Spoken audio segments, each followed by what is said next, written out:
Hello there, I'm Bepsi, the 14-year-old edgy kid who probably scammed you or harassed you in the past. If you bought a tape and never received it, it was probably from me. If you've been harassed on social media through the vaporwave scene, it's probably been from me. If you saw a certain vinyl bootleg or cassette bootleg going around, it was probably me.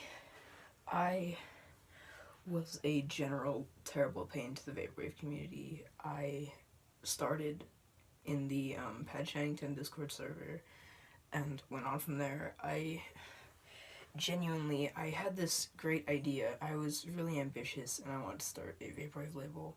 So I called it Horizon Tapes, put up a bunch of tapes and went on my way.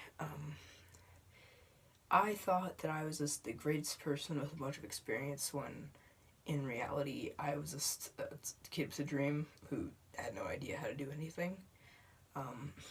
I still have all of these tapes back here that I bought from hoping that this would be a successful venture. We started out with Scamlines, who's now known as Hero's release of I Love Her, and we released it out on Cassette Store Day. Bad news with those are, all I had was my friend's old label deck, and and we didn't actually have any center labels to put on the tapes, like as promised in the listing. So what did we do? We marked all over them with Sharpie.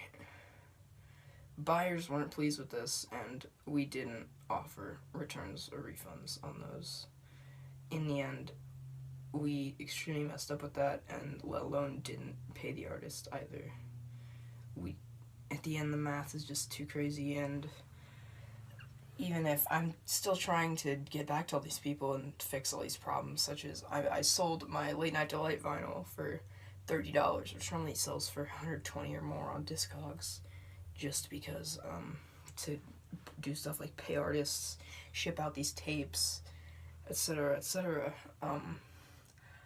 I started to harass people with fake threats of mental health issues and suicide, claiming that I was going to cut myself if they didn't talk to me or other things, just trying to get attention.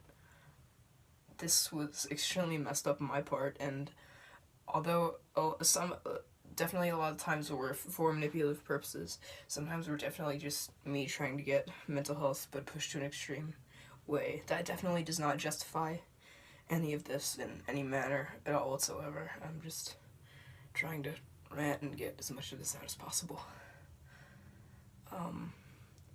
Next was the harassment of artists.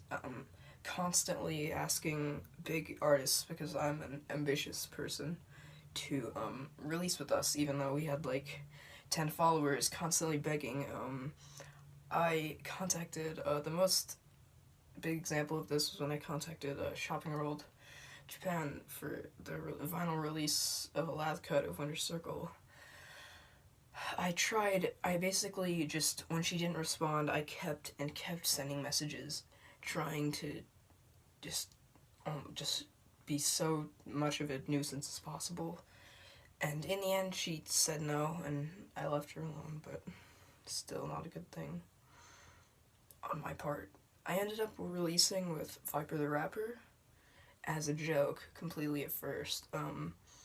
Viper the Rapper, in case you don't know, is a terrible rapper who's basically a meme wave thing at this point, who turns out was a known pedophile and abuser. So giving that man money was definitely a bad decision on my part.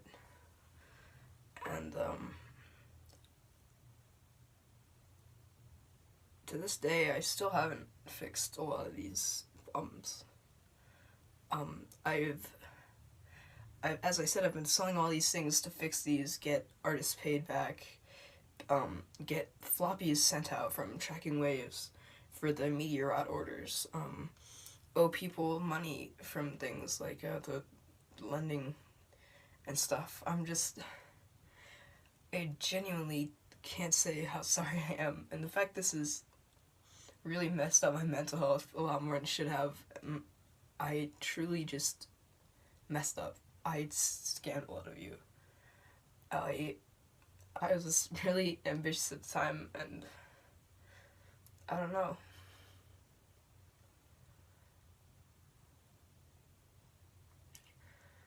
Oh, I forgot about the Hit Vibes bootlegs. I ended up harassing a bunch of people on the vaporwave cassettes Discord. This was my first Discord I ever joined. Before Pad Chennington, before any of that, I joined saying, hey, let's make this record for the people, and then ended up just harassing a bunch of labels, such as Palm 84, I believe, Sunset Recordings, many of them. I don't know. I just wanted to address this once and for all, how sorry I am for all of this, and how the vaporwave community has definitely helped me and given me too many chances that I've messed up. And even if, like, I've tried doing things like working on my album to get out of this, and even now I had to cancel it all due to just suspicion about me and how it all is, so I just wanted to say thank you to the people who supported me, and for the people that didn't, thanks for trying to show me what I was doing for trying to show me before it was too late, and I didn't listen. Thank you.